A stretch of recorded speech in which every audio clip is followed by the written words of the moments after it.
So welcome back everyone, Mike here. I have been doing some serious digging here, working on this insulation, and I got this root here that's in the way. I got it broke off with a digging bar, but I need to get it back a little bit. I'm just going to use my Sawzall, and a bimetal blade seems to be the best. This blade's pretty rough, but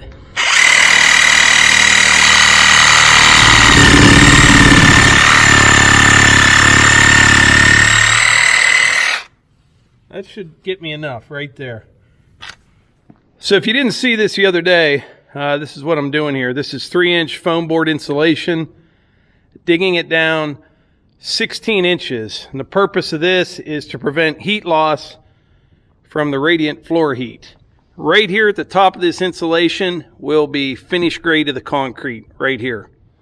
So years ago, I used to do some digging for a company. It was kind of a little side gig I had. And they built buildings like this. And the way they would do it, they would lay out the building, and I would come and dig a trench all the way around the perimeter of the building. Can't remember if I used an 18-inch or a 2-foot bucket, but then they would auger their holes in that trench. And you would get dirt that would spill over into the trench from the auger, but it made it a lot easier to put this insulation in. I considered doing that when we built this one, but it's all timing. You know, you don't want to leave that trench open. You get heavy rains, it'd be filled with water. This is a lot of work right here, but won't be long.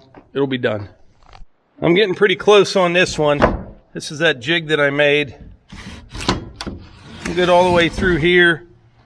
Just down at this end, I need to take a little bit more out. I have been experimenting with everything. Shovel, digging bar, a pick. When it gets down here near the end, the post hole digger seems to work pretty good to finish it off. All right, that looks pretty good. We'll go cut another piece of foam board. And by the way, I found a better way to do that. Actually, I didn't find it. My father-in-law did. All right, so what I was using was this knife here to cut this foam board. This 3-inch stuff, it does come pre-scored, but it's not real deep and it won't snap right off. So I was using this knife, cut a little bit deeper, break it off. Worked pretty good. And somebody mentioned to heat it up. So I just take my torch,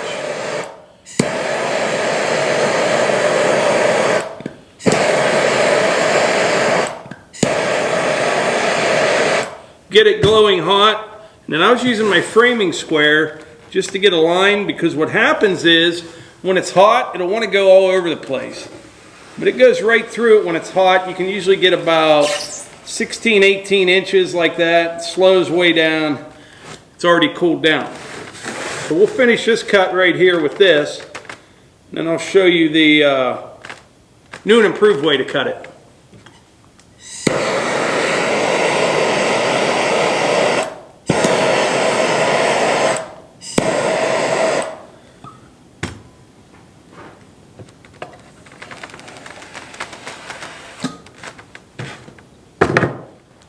So we know the knife works, but the other night my father-in-law was over here, and Ed said, why don't you try your circular saw? That should work a little bit better.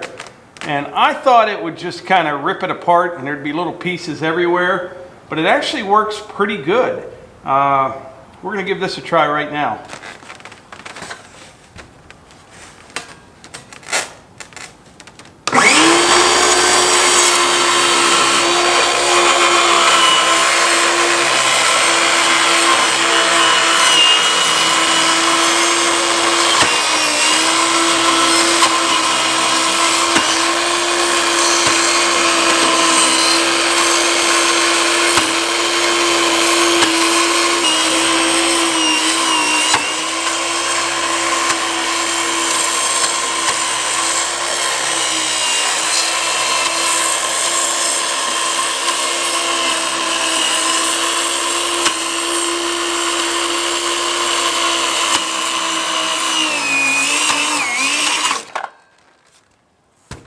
I have the blade set on the circular saw all the way down, you know, as deep as I can go. You can't go all the way through it, but you get at least 3/4 of the way through. And like I said, the other side is already pre-cut in about maybe 3/8 or 1/2 inch. So once you make that cut with a circular saw, you can just hit it one time, it'll break right off. Like that. The saw has a lot of the pink dust on it, but I'm not really noticing any buildup on the blade. If I do, I'll just cut a piece of wood with it and it should clean it off, you'd think.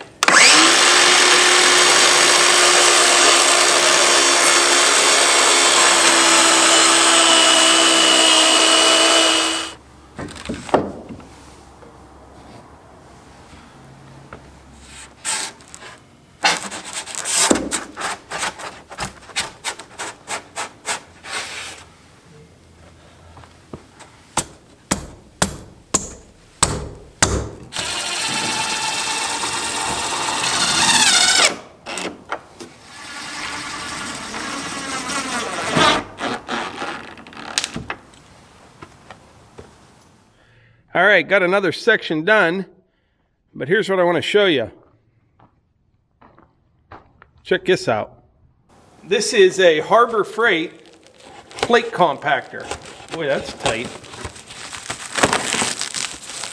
We're not going to do the whole unboxing thing. I'll get it out.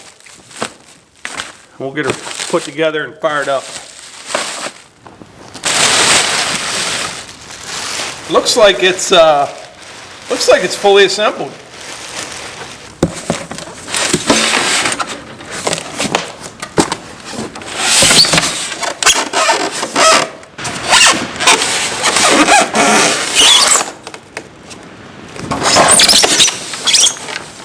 The only assembly required, take these bolts out, stick them through this way, put these on, tighten down both sides. That's it. It's heavy, weighs about 180 pounds. Melissa just texted me and said that dinner's ready. I'm gonna go and get a bite to eat. I'll come back out, we'll fill it up with gas and oil as per instructions, and we'll fire it up, see how it does. All right, we'll put some oil in it. Takes a half a quart. All right, got the oil in. Then we'll put some gas in it. I wonder how many pulls this thing's gonna take to get started.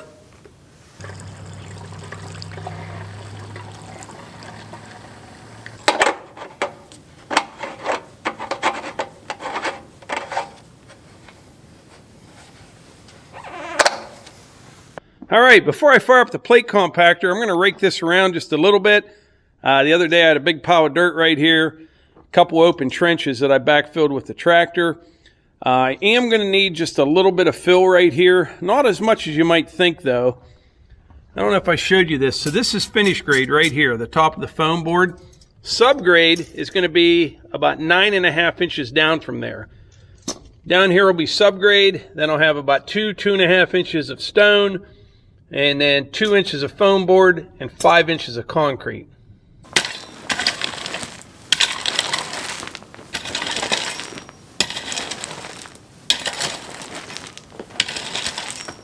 All right, never been started before.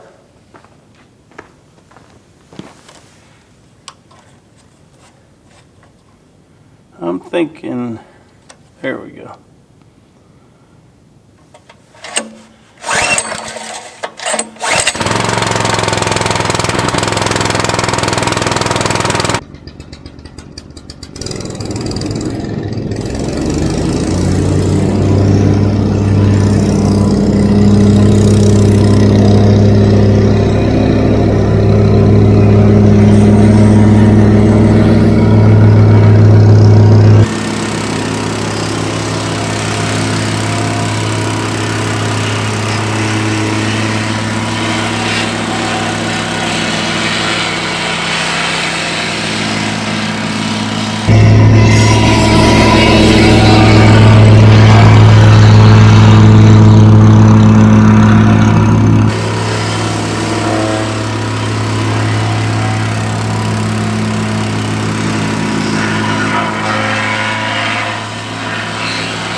like a champ.